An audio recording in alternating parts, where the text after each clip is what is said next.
l'invité de la matinale. KTO Radio.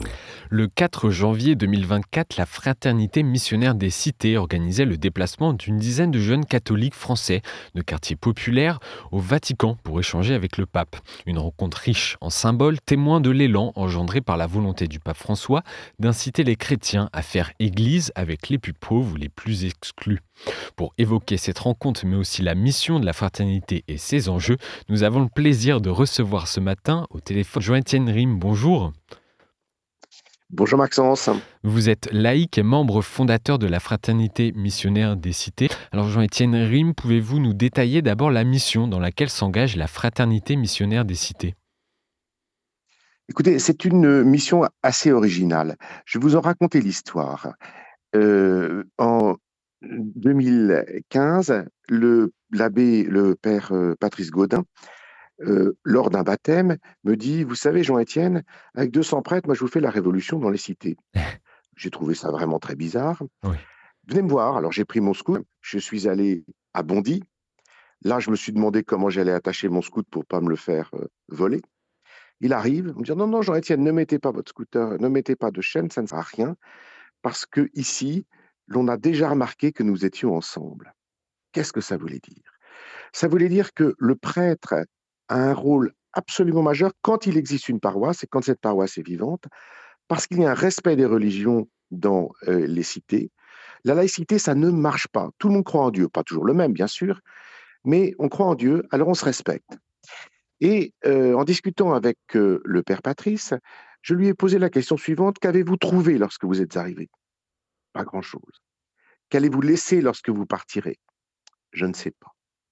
Et en face de ce constat, nous sommes quelques laïcs à s'être dit: il y a un vrai savoir-faire dans ces cités, par des prêtres, par des curés qui ont 30, 35, 40 nationalités différentes à la messe, Oui. et qui savent parler à des Tamouls, à des Mauriciens, à des Péruviens, à des musulmans convertis, à des Congolais, etc.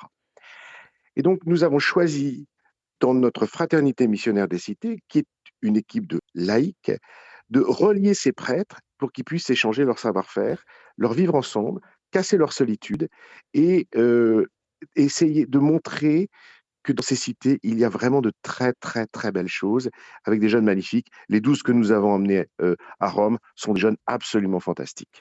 Alors, et justement, vous, votre mission en tant que laïc est aussi d'essayer de créer un lien entre justement ces clercs qui sont engagés et d'essayer d'attirer aussi la jeunesse de ces quartiers. Absolument. Créer un lien entre ces différents prêtres. Nous avons aujourd'hui bien commencé en Île-de-France. Nous allons en 2024 aller dans les métropoles, mais aussi des plus petites villes, parce qu'il y a des cités, des quartiers populaires dans des villes plus petites, pour relier ces prêtres. Ils se sentent, vous savez, très seuls. Moi, je me souviens d'un prêtre dans une cité aux environs de Lyon qui me disait: ah bah, c'était l'été, je ne peux pas vous offrir une bière parce que ici, nous sommes en terre musulmane. Et puis, vous voyez l'immeuble d'en face. Alors, on voit un petit immeuble qui était pas mal d'ailleurs. Et il me dit: j'habite au 3e étage. Je suis seul pour dire mon bréviaire. Entre différentes familles musulmanes, je suis seul. Et cette solitude des prêtres, elle est importante. Et puis, il faut pouvoir réagir. Qu'est-ce qu'un prêtre fait lorsque l'on vient lui demander de célébrer l'anniversaire du Père Laval? Le Père Laval, on ne le connaît pas. Quand on est mauricien, le Père Laval, on le connaît parce qu'il a évangélisé l'île Maurice.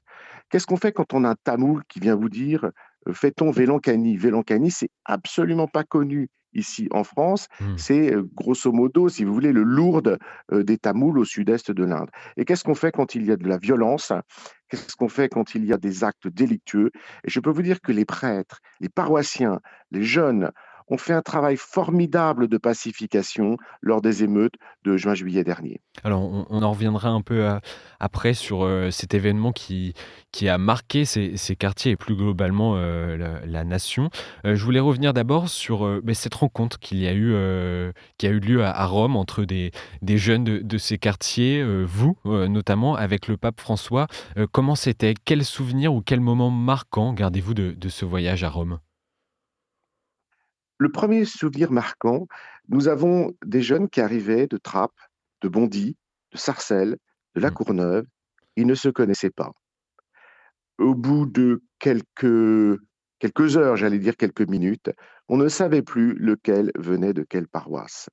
Parce que tous ont créé une unité avec un point commun, c'est leur foi. Et c'était assez extraordinaire. Je vais vous dire, on avait prévu des carnets de chants, on n'en avait pas besoin, ils connaissaient tous les chants par cœur. Ils ont chanté, ils ont loué Dieu, ils ont prié. Et les voir devant le Saint-Sacrement en adoration, je peux vous dire que ça donne beaucoup de leçons aux uns et aux autres. Ça, c'est le premier souvenir, les jeunes. Et ces jeunes, ils sont rentrés dans cette salle d'audience. Vous savez, c'est compliqué de voir le pape. Et Ah oui, ça puis, doit être on arrive, impressionnant. Oui, oui. on passe d'une cour à une antichambre, d'une antichambre à un grand salon, à une autre antichambre. Tout est magnifique et merveilleux. Ces jeunes, ils sont arrivés en chantant et en dansant. Le pape a souri, il tapait sur la coudoir de son fauteuil, hein. Et c'était quand même pas du tout les audiences habituelles avec des gens très sérieux, cravatés, etc. Ils sont arrivés dans leurs tenues dans lesquelles ils se sentaient beaux. L'Antillaise avait un magnifique foulard, le Tamoul avait un paréo tamoul, etc. Et ils sont arrivés avec le sourire en chantant. Et Et le pape, pardon? je voulais nous demander en recevant ces jeunes Français et Françaises, quel message, envoie le pape? Le pape leur a dit: il n'est pas nécessaire que vous alliez très loin dans votre service au cœur des cités pour découvrir des périphéries essentielles de notre société. Et ça, c'est important. Elles se trouvent à portée de votre main, Mmh. dans votre quartier, au coin de la rue, sur le palier d'en face. C'est-à-dire qu'il y a des missions d'évangélisation à faire chez soi. Et ce qui est extraordinaire, ce qui s'appelle les périphériques, ces quartiers populaires, ces jeunes, et les paroissiens d'ailleurs, il n'y a pas que les jeunes, hein, sont le levain dans la pâte. Ils ont une envie incroyable d'annoncer la parole, d'évangéliser. Et c'est eux quelque part, on va faire les périphéries inversées, hein, c'est eux quelque part qui vont aussi évangéliser, annoncer les bonnes nouvelles dans des quartiers plus classiques. Et c'est ce que leur a dit le pape.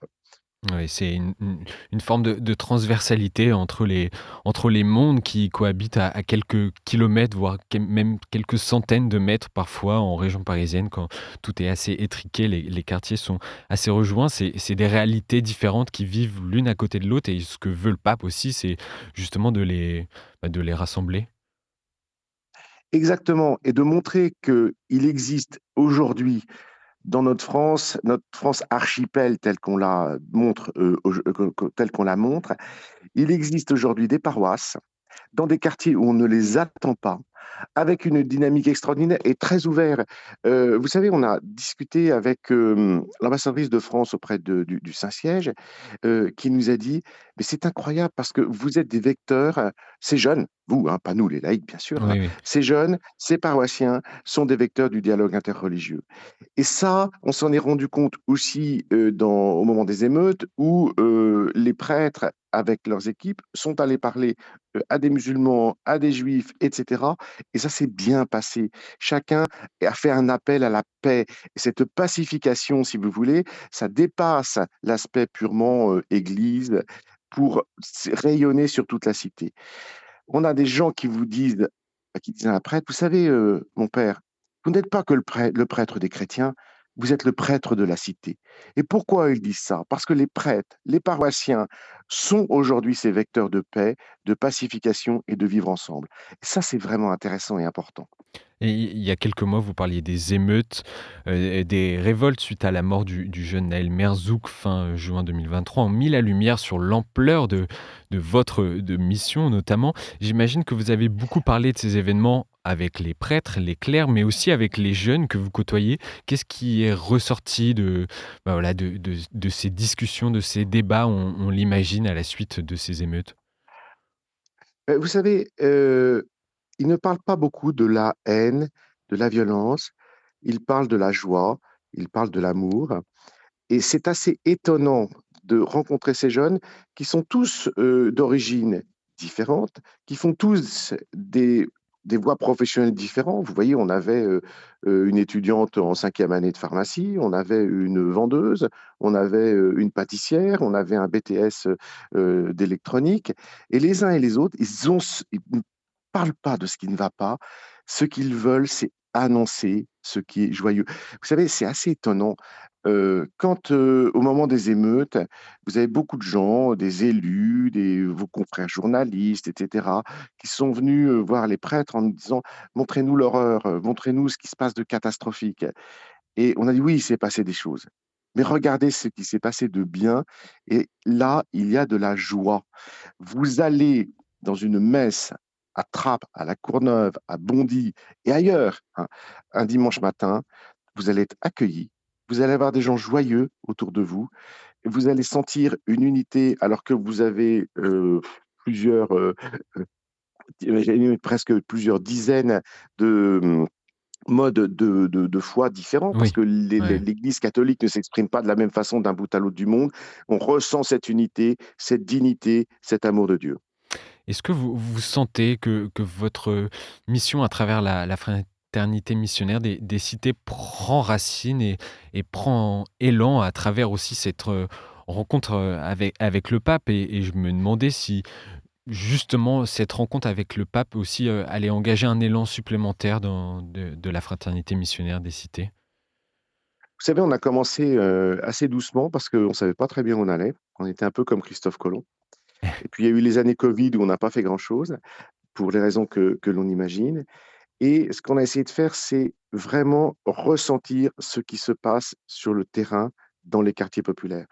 On a rencontré des prêtres, on a rencontré, des bénévoles, des paroissiens. On a fait une étude d'ailleurs sur, ce sujet pour savoir vraiment ce que c'était que, l'Église dans ces quartiers populaires. On a commencé par ça, à s'enraciner. Ensuite, on a fait plusieurs rencontres à Saint-Roch, à Bondy, à Sarcelles, et les prêtres qui sont venus passer 2 jours à échanger entre eux en sont sortis, joyeux et pas seuls, et ça, c'est important. Cette visite, À Rome, cette oui. audience auprès du Saint-Père à Rome a été et nous donne maintenant des responsabilités vraiment importantes. On s'est rendu compte que certains prêtres nous demandent: «Vous êtes qui? Vous faites quoi? Est-ce qu'on peut vous aider? Est-ce qu'on peut faire quelque chose?» C'est important. L'État, les élus s'intéressent à nous en disant: «Vous êtes des acteurs de la pacification». Pas nous, hein, la fraternité bien Oui, sûr, bien sûr. mais les paroisses. Donc aujourd'hui, nous sentons que notre mission, elle est plus importante. Nous avons aussi des choses extraordinaires. On a, hem, des gens qui viennent nous voir: «Comment est-ce qu'on peut vous aider?» Et ça, on leur répond de façon très simple: «Vous pouvez nous aider par la prière». Nous sommes en train de créer une fraternité missionnaire, des cités, invisible par la prière, et nous avons le soutien de différents monastères. C'est vraiment important de prier pour les prêtres, de prier pour les fidèles dans ces quartiers populaires. On Donc ils espère peuvent nous pour aider par la prière. Mais Oui? c'est ce qu'on peut dire aux auditeurs, aider la fraternité missionnaire des cités par la prière. Merci beaucoup, Jean-Étienne Rime, pour votre témoignage. Je rappelle que vous êtes laïc et l'un des membres fondateurs de la fraternité missionnaire des cités. Bonne journée à vous. Merci Maxence. Bonne Merci. journée aussi.